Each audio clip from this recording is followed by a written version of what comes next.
Yo, what's going on, everybody? Welcome back to the Lunchline Podcast. This is, in fact, the greatest podcast that you never heard.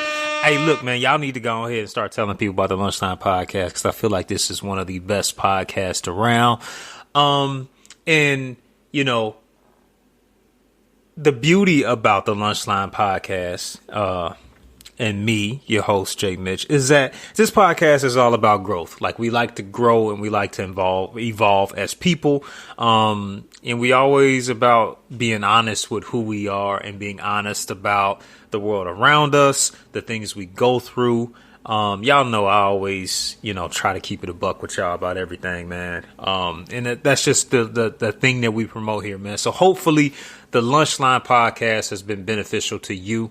You can follow the Lunchline Podcast at the Lunchline Podcast on Instagram. And also I created a TikTok as well, too. So, for all you TikTok lovers, and I actually like the layout of TikTok. It's really a cool, kind of like rapid fire way of receiving content and media and stuff like that. So it's a really cool platform. Lunchline Podcast is in fact on TikTok and on IG as well too. So man, tell a sister, tell a friend, tell somebody that you love and that you care about to tune into the Lunchline Podcast, man. Today is Friday, and y'all know how we like to do it on Fridays. We want to go ahead and we want to just give a few seconds for those people who have received a paycheck on this Friday. Y'all worked hard all week. Y'all have been enduring and putting up with all of these people, man. So I just personally want to take this time to say, man, welcome to the Lunchline Podcast. Thank you for taking this time out of your busy day to spend it with me. Hopefully the rest of your weekend is going to be blessed. Regardless of what you had to go through this week, man, hopefully your weekend is great because I know what it's like to endure long work weeks, and you look forward to the weekend and you're looking forward to those that moment to where you can refresh and reset and clear your mind. Just a few things I want to go ahead and talk about first. The first thing is that I want to give a huge shout out, man, to Snoop Dogg, man. Snoop Dogg went ahead and acquired Death Row Records, man. That's huge. That's really huge, man. I don't know how old y'all are, my listeners, but most of us from my generation were raised on Death Row Records with Snoop, Pac, Dre, all of those great talents, man, at NWA. It was really a crazy time for hip hop, man, and what Death Row Records was able to do and put out at that time, man, kind of revolutionized the world of rap. So, man, we always talking about ownership, and we always talk about, black people having something that they outright own, but. It's a huge thing. It's a huge thing for music. It's a huge thing for hip hop, because you got so many people, man, that are in bad record deals. You got so many people that are on questionable labels, man, that don't necessarily look out for their best interest. And I'm not saying that Death Row Records was perfect the first time around, but I know what it could have been, and I know what it was. And I'm just happy that it is in the hands of one of the pioneers and one of the founders himself, Snoop Dogg. So, yeah, another big shout out to Snoop Dogg, man. I can't say it enough, man. There's so much talent out west. As Snoop said himself, he mentioned that, if he was able to acquire, Death Row years ago, he would have been able to sign a lot of the top talent that we see today, man. So that's really huge, man. If you into hip hop, if you love rap, and you know about Death Row, then you know how much Death Row means to music. So I'm really excited to see the talent that signs up under Snoop, because Snoop has been around for a very long time, very credible guy, very likable guy. Seems like the industry, the world, everybody rocks with Snoop Dogg. You know what I'm saying? So I can only imagine the talent that's excited and ready to sign under him, and the people that he's going to have around this label to make it what it should be, man. So I'm excited, man. So hopefully, man, I just want to say blessings to Snoop, and that he attracts, the best talent, the best people to work with, and that, you know, he makes death row even bigger and better than what it was before, man. Because, you know, ownership, man, is huge, man. Ownership is huge.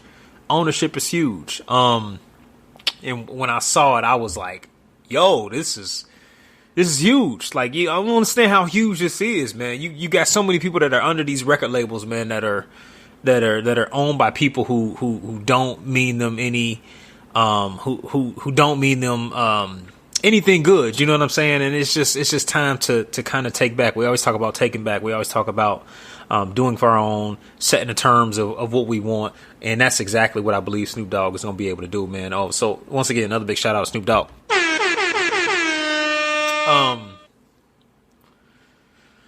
This is for me, this has been another blessed week. It's been another blessed week. I've been so happy this week. I've been very excited and very happy this week. I can tell you one thing, man, is that if anything, you know, me being on this spiritual journey, this new journey of growth, this new journey of understanding, perception, and consciousness, one thing that I will say, man, is that consistency, man, makes it pays off tremendously. Being consistent in what it is that you want pays off tremendously. Like, I've been able to really just reap the fruits of me being consistent about my mental health, my spirituality, and me just being focused and determined and understanding who I am and what it is that I want. And, you know, I just can't encourage people enough, man, that I really hope that you guys are finding joy and love within yourself, you know, finding joy and love within yourself. But just being consistent, man. I've been happy every day. I've been happy every day. Because I've learned to look inward. You know what I'm saying? Like, I've learned to look inward, and not saying that I'm completely perfect. Cause, you know, I had some things that I was talking to myself about today. Like, I want to be a better parent. Like, I really want to be a better parent, and I'm not a perfect parent. Like, I can tell y'all that, like, off the rip. Like, I'm not perfect at parenting. Like, I want to be, and my goal is to be better. I know this whole perfection thing sometimes can be, we can set, you know, the perfection bar a little bit high. Like, oh, I got to be perfect. But, you know, I want to be better. Like, my goal is to be better, and to be more patient. Because with my youngest son, like, I would say with him, you know, if you have a younger kid, you have a younger child, then you know how rambunctious and how they can bounce off the walls all day long. So I find myself sometimes getting a little annoyed with how much energy he has. And I'm like, yo, like, bro, like, please sit down. And one thing that I became aware of is that I allow that his him just being a kid, he's just being a kid, which is what he's supposed to do. You know what I'm saying? But me having my mind set on things that I'm trying to do around the house, or things that I'm trying to do for work, I'm trying to get it caught up on, or I'm trying to work on, I can find myself being a little bit snappy, or a little bit impatient with him at times. You know what I'm saying? And I'm like, okay, slow down. You know, J-Man, slow down. Like, why do you have these stirs of emotions when you feel like he's becoming a little too rambunctious? And I'm like, and I'm asking myself this question, like, bro, like, why does it get you so worked up? And I'm still trying to figure it out. You know, I'm still trying to figure it out. But one thing that I realize is I need to be a little bit more present. Because, you know, as parents, we we love our kids, you know, you want to, you spend time with them, you play with them, but it's a lot of times you like, bro, like, go do your own thing. Like, just whatever you gonna do, as long as you ain't crying, as long as you ain't breaking a limb or you ain't tearing a house into, go ahead and do whatever it is that you want to do. And I think within myself, like, I'm learning to say, man, slow down, be present, see what it is that he wants to do. Give him the opportunity to get his energy and his thoughts out. So that's one thing as a parent that I'm really working on and I'm trying to be better at. Because I was thinking about it. That was one of the only things, like there's not a lot of outside sources that can really get me, you know, stirred and worked up. You know what I'm saying? Like there's not a lot of things that can really get me all worked up. But I just realized, like, man, it's just one little thing. This little mighty strong-willed 4-year-old who's like, "Wah!" all day long. Dad, look at this, look at this, look at me. And he's, you know, it's adorable. I love it. But, you know, that's one of the things that I want to get better at is slowing down, you know, being a little bit more present, and embracing the now. You know what I mean? Like really embracing the now. And I think I get caught up in work and planning and doing a lot of different things. And in me thinking about that stuff so much, I forget to be present, you know, embracing the now, saying, you know what, let me put all this stuff away. Let's just do whatever it is that you want to do. So today, you know, him being high energy, man, and I love this little dude, man. Him being high energy, he's like, Dad, let's play video games. And he's a really good video game player. Like, I kid you not, like the kid is excellent. So I'm like, you know what? Forget all of this other stuff. Let's take some time and let's play some video games. So for a few hours, man, we just sat there and we just Xboxed it up, just full throttle. And he loved it. And it brings me peace as well too. Like, you know, remember to be present. Like, you have all of the stuff that you want to do, but remembering to be present. Remember to be present. And I guess, you know, I'm just talking to y'all about it. So, you know, parenting is a beautiful thing. And I think us as parents, I think we need to be reminded as to why it's a beautiful thing. Because, you know, we have the opportunity to mold and to shape and to encourage and to raise up another soul and another person into the direction that we would hope that they would go in. And I'm so thankful and I'm so grateful because I know that my kids, I know that my boys will have a lot of and this isn't a knock against my parents, you know what I'm saying? This isn't a knock against, you know, parents at all, but I know that my boys will have the encouragement, the love and the support that, you know, in so many times in my life, I wish I had for myself. You know what I'm saying? And that's one thing that excites me. Like I get really excited about being able to pour into them things that I didn't know, that I was unaware of. And I really take pride in that. Like I really take pride in that, in knowing and being able to say, like, man, like I'm excited to be able to teach you all of the stuff, all of the game, all of the information that I didn't know or that I became aware of. So my kids are going to be much better than I am. Much, much better.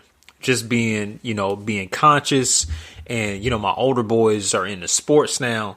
So, you know, they're transitioning and just growing up and they're just becoming like little men and, you know, their own identities and personalities and their likes and dislikes.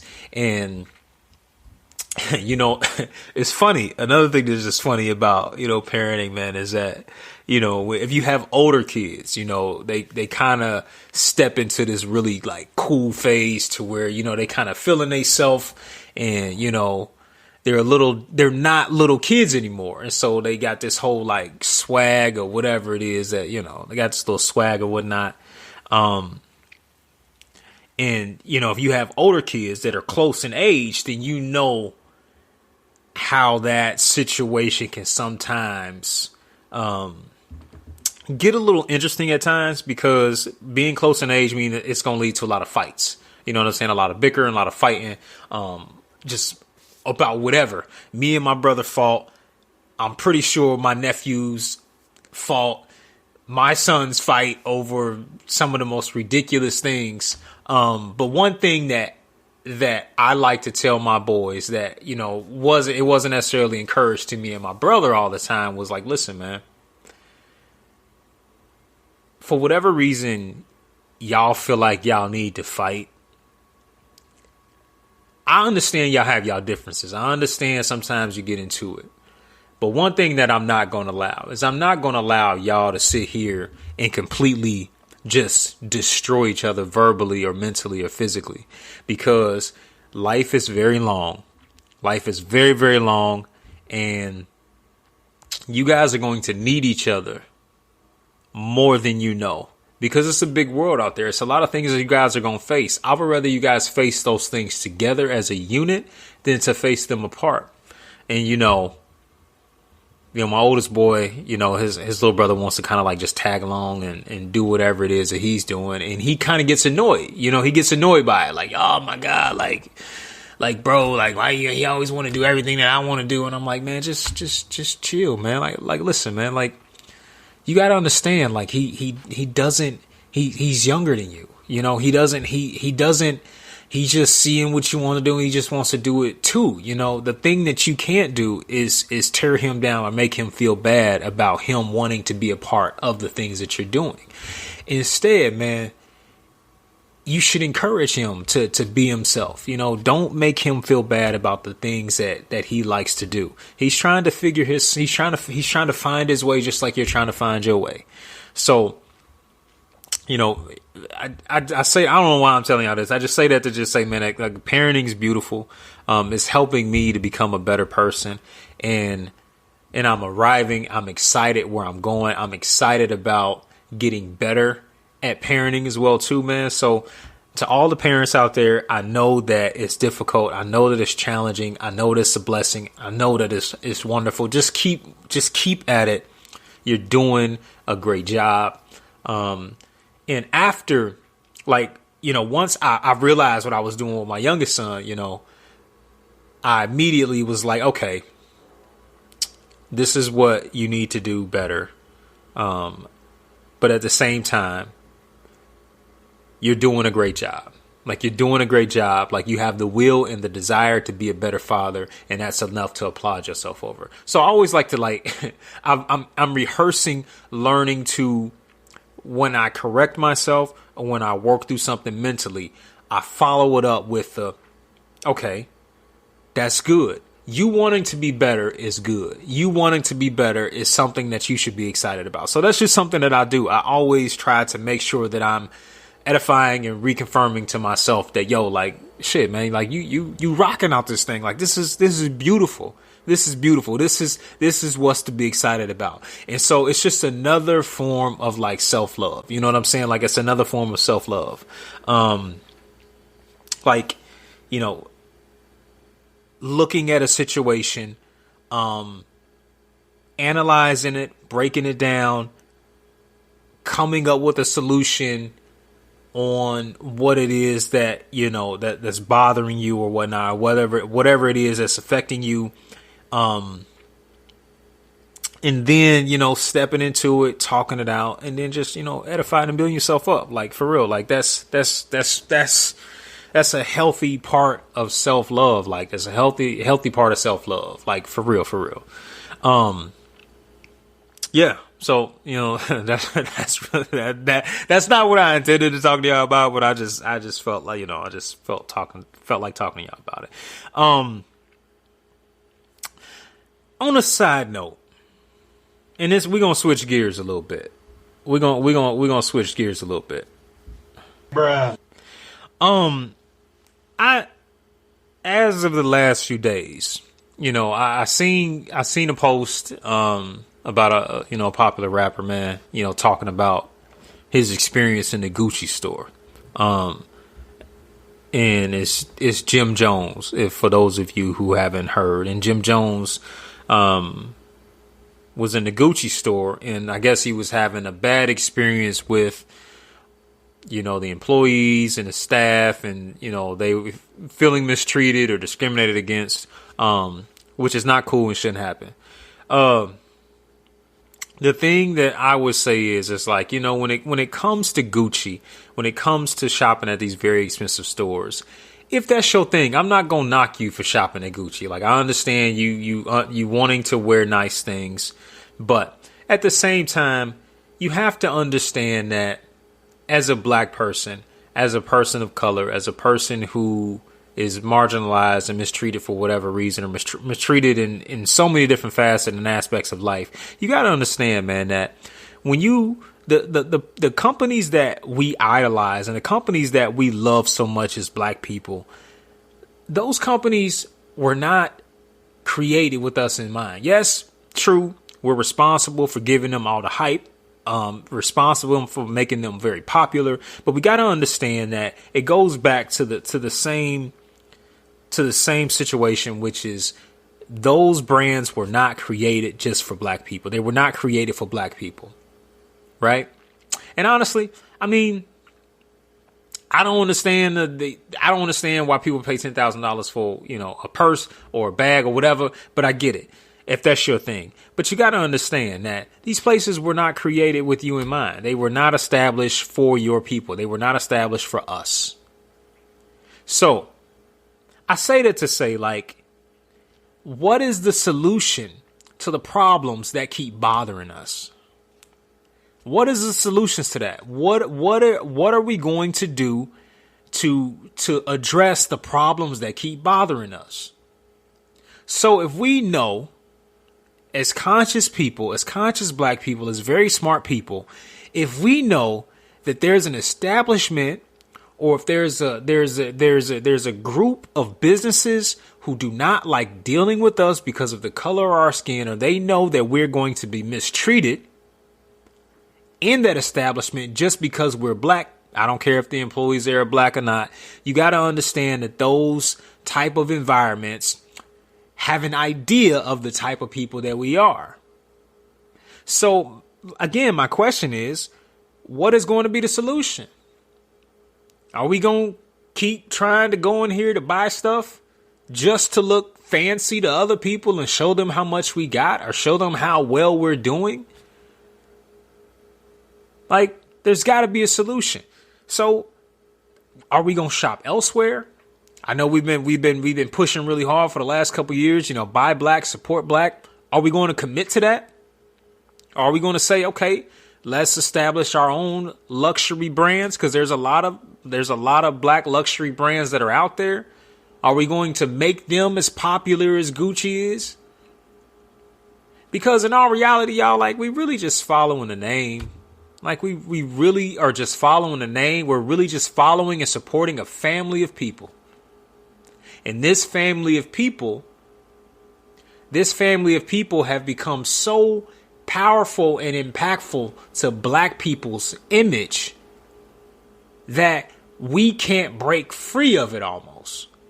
It just seems like we just can't break free of that imagery of Gucci, the Balenciagas, the all of these companies that are non-black owned. I'm not telling you not to go shop where you want to shop. You have that right, and I'm not going to judge you for it.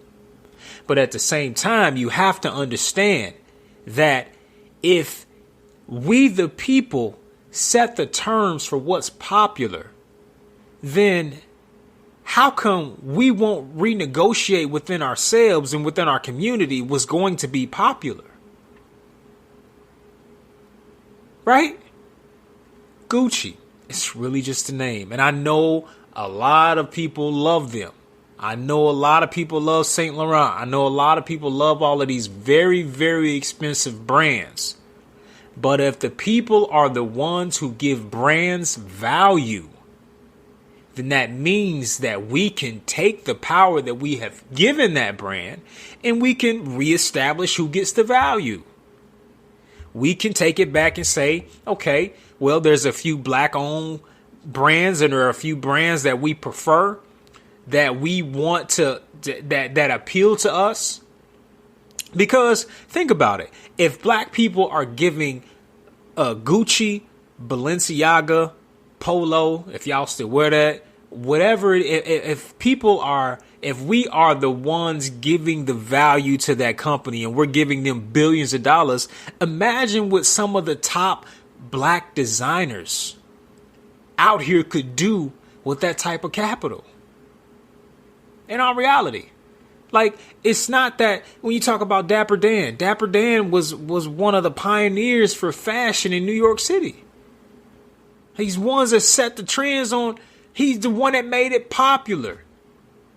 He's the one who came up with all of those great designs that made it popular. And when you think about Virgil, God rest his soul. I know he just passed. Rest in peace. But when you think about Virgil, like Nike was popping and they was always going to be popping. But it's obvious that Virgil's ingenuity and his craftsmanship and his ability to design this really dope stuff took Nike to another level. So black people have been responsible for creating a lot of waves. So it's not enough for us to be upset anymore about what these people are doing, how these people are treating us.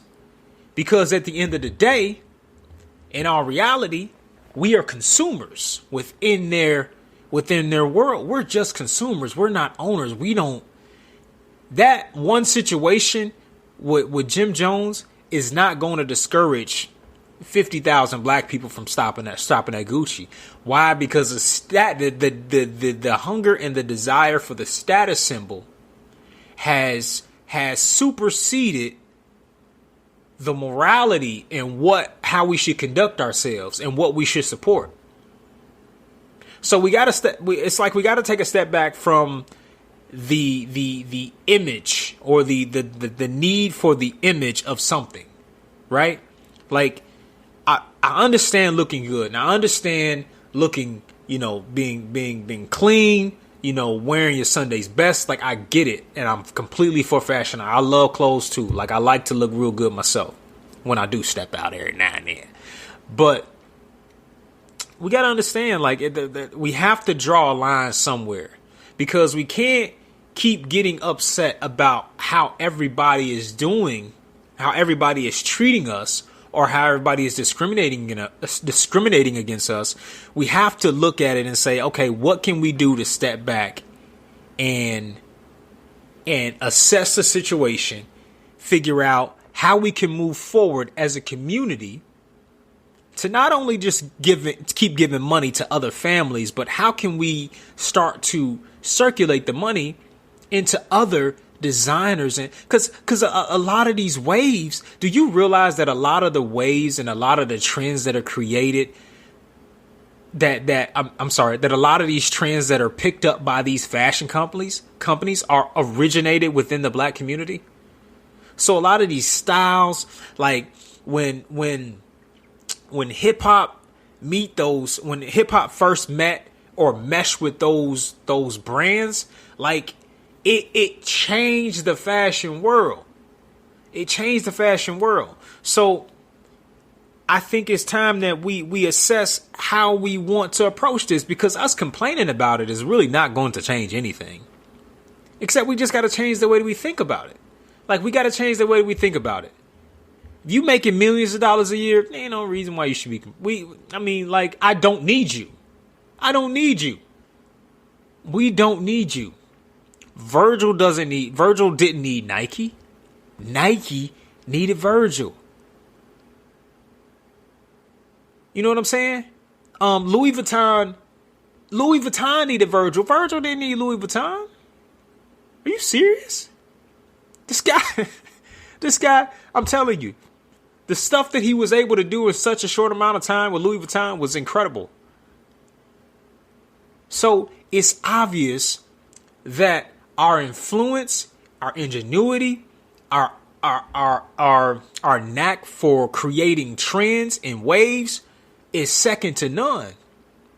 It's just that when it comes to applying the business aspect on how we should how we can move forward as a community and say, okay, it's obvious that we have the talent. It's obvious that we have the skill to compete with any of these brands, because black people are the ones that are spending most of the money at the Louis Vuitton stores and stuff like that. It's black people doing that. It's black people. It's your favorite rappers, it's your favorite entertainer. And nowadays, it ain't even the just the entertainers. You got so many, all of these social media personalities. All of these people are now rocking and wearing the Louis Vuittons and the Gucci's and all these expensive brands. So, not only is it what's going to be the solution to the problem that keeps bothering us, is how far are you willing to go for the answer? What are you willing to do? What are we willing to sacrifice and give up? Because people say, this fashion brand, they have this quality and whatnot. Well, okay, cool. So where are they getting their products from? They got to connect in Milan. Okay, who's the connect over there? How can we pull some of the resources and supplies that they use to make their clothes what they are and bring it back here, give it to our designers, let them do their thing? Derek Grace has been saying this ever since I don't know when I started following Derek Grace, but Derek Grace, one thing that rings true about what he says is like, we don't need them. They need us. They need you. They need you. They really need you. Because they know that without black people, a lot of these brands will lose a lot of their money. They will lose a lot of their money. A lot of their money. So instead of us trying to simply just look good in Gucci, go buy some Gucci stock. Kering is the name of the company that owns Gucci and a lot of other ones. So instead of, it's like a completely different mind shift. So we got to really start thinking about what's in our minds as black people. So if we're going to look good, so here, you can do it on two folds, right? So I know we like to look good. If you're going to buy Gucci, then go get you some shares of Gucci. Get the bag twice.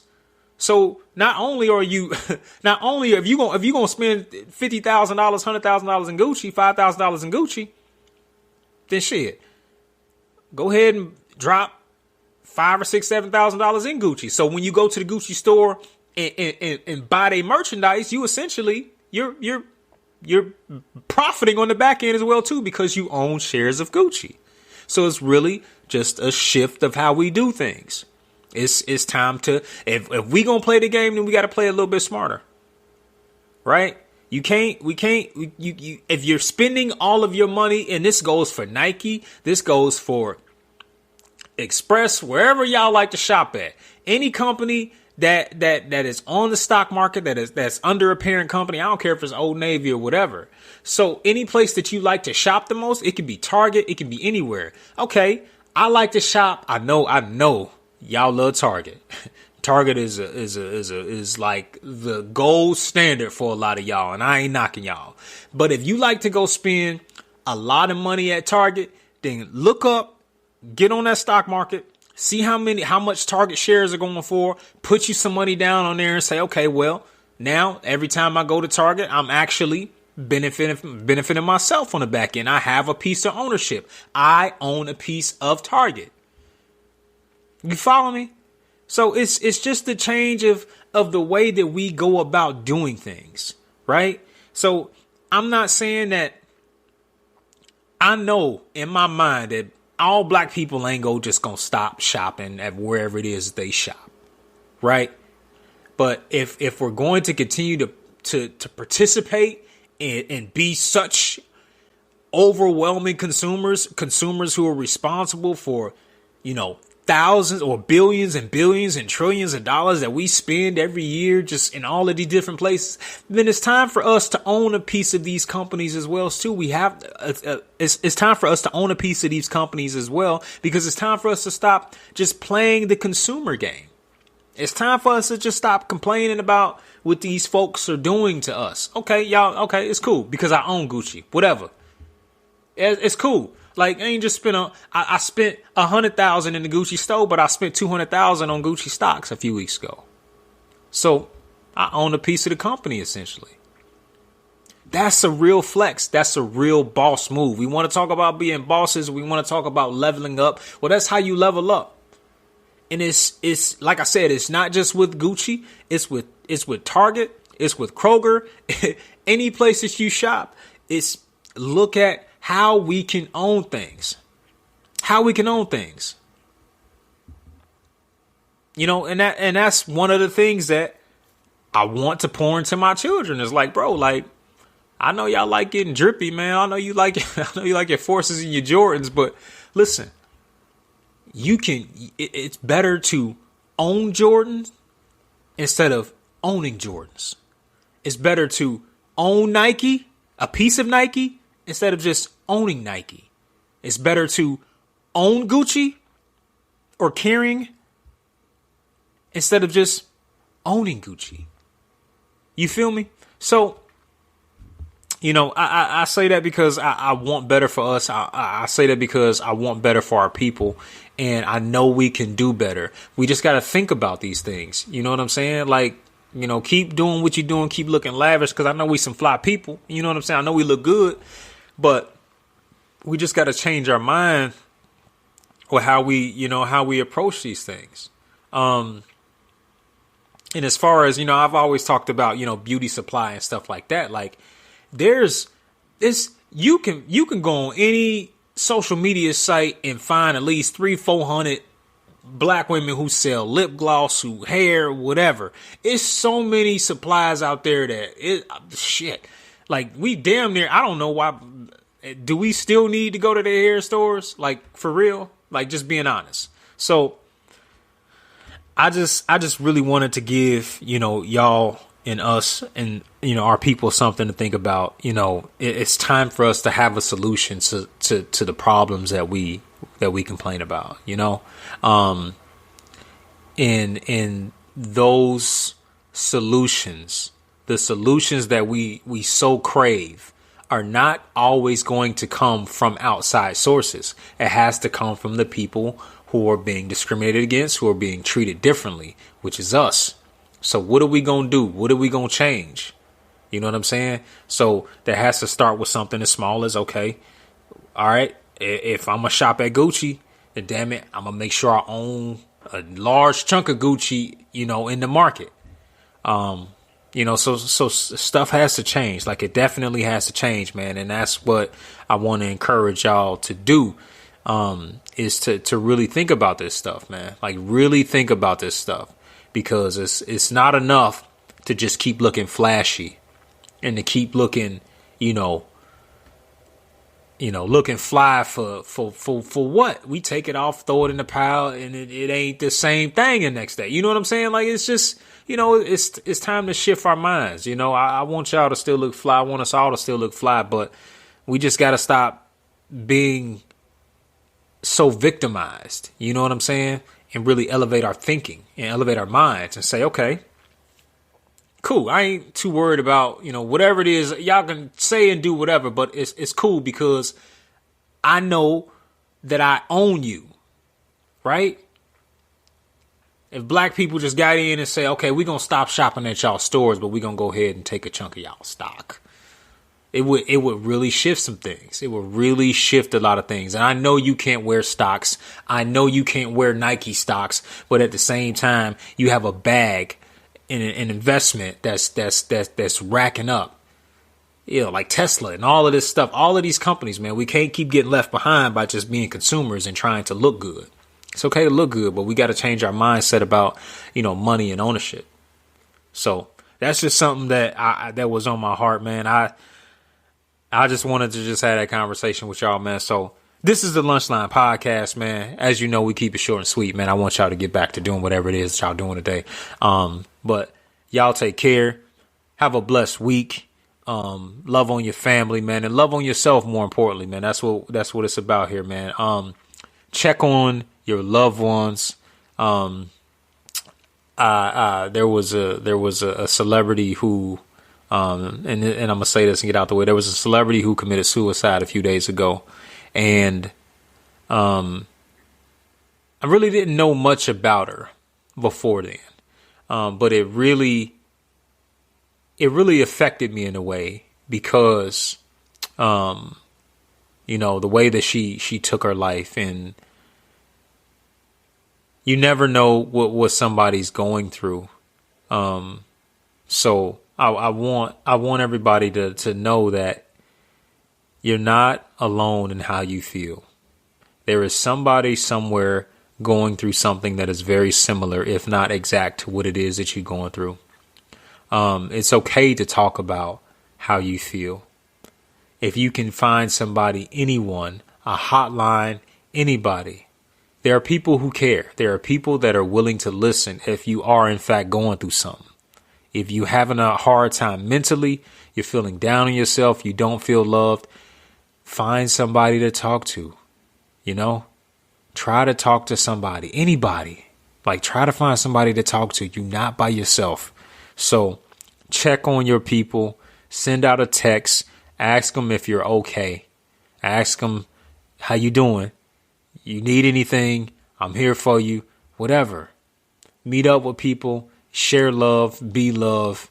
It's because life is short and people are hurting themselves because they don't feel loved, or they're just going through something mentally. Life has been hard to a lot of people. So be compassionate.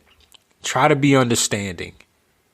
Try to be understanding, because you never know what somebody's going through, and check on them. So, that touched my heart, and I just wanted to say that to y'all, man, that, life is short. Love on people. Be nice, right? Be nice to yourself and be nice to others. This is Lunchline Podcast, man. We're going to do this again next week. Until then, man, y'all take care. Peace.